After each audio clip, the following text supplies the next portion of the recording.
హంపి బాగుంది కదా తాత హంపి.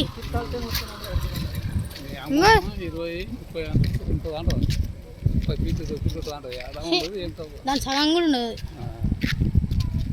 మొత్తం రాత్రిపూట మస్తు అనిపిస్తుంది. మొత్తం పాత ఉన్నాయి. అన్ని ఆవులు ఈడ ఈడ గుడి ఇడుస్తాయి కదా, ఇడుస్తారు కదా. ఎందుకు అంటే ఇంకా ఈ కోరిక తీర్చా 2 ఆవులని ఈడ వదిలిపెడతా అని.